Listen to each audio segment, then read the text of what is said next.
Hi, my name is Kasey Howe. I'm in English 113 with Miss Molly Luby, and this is my oral presentation. I did my research paper on the Golden Compass. The reason I had chose the Golden Compass was because it's one of the only books on the list that I have not read the book, but have seen the movie too. So I went ahead and read the Golden Compass, and I found several interesting points that I couldn't put into my research paper. One of the interesting points I noticed was the book actually caused a lot of controversy, and I even had seen some school sites trying to ban this book. Why, you may ask? Well, that's simple.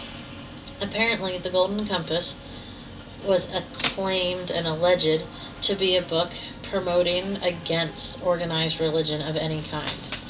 The magisterium is supposed to represent the Roman Catholic Church, and Philip Pullman, the author of the book, has said that he is an atheist. He's made several atheist comments at different conventions and interviews. So apparently the bandwagon began because the magisterium is representing the church, and they said that Lyra, obviously, Lord Asriel, are fighting against the church.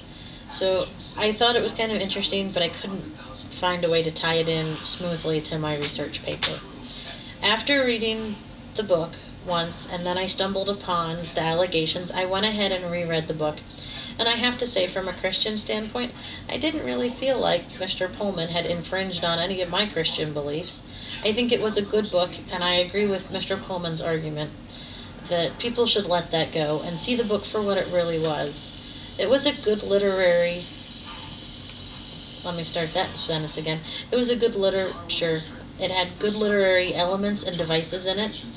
I really enjoyed his use of characters. I think Lyra was probably my favorite character, followed second, a very close second, by Eirik Bronson, the Armored Bear. The reason I really admired the Armored Bear is because he explains how his soul is made up into the armor, which is really just a figure of speech.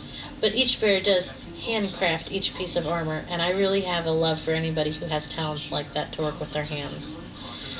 I also like Lyra because I think she is a very dedicated girl. But what I like about Lyra is her realism.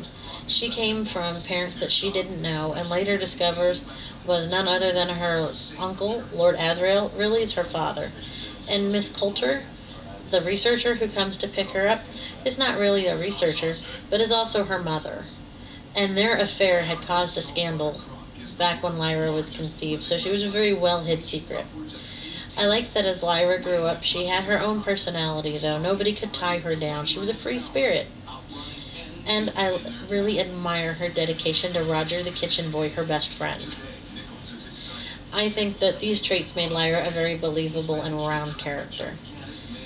I also have to say, I really like the world that he built, that Pullman built, because I think that Oxford University really existing kind of makes it more real for the readers. I think his use of setting it was phenomenal. He really tied in the European countries, not the American colonies so much, but there's two more books that I'm waiting to read to see what other countries we will see and what other worlds we'll go to and what their parallel with ours is. I think that writing in an Aniverse is a really good idea, especially when you're writing children's novels. I have to say, this was rated for a children's novel. I really think it was more like a young adult teenage book, but I did enjoy reading it nonetheless. I have to say that I really enjoy Pullman as a writer. I like the detail he gave. I think part of the beginning of the book may have been a little drawn out, but it really helped for clarification towards the end of the book. I also like that he used gypsies, and I did talk to one of my girlfriends because we're military wives, and it turns out she was stationed in Italy, and they still have gypsies today. So it's kind of an inspiration. I'd like to go see how the gypsies compare now. Well, in conclusion, I just want to say that Philip Pullman's book really was a true literary work, and regardless of any discussion and persuasions, I really think that Philip Pullman's book needed to receive more credit for what he did. Thank you very much.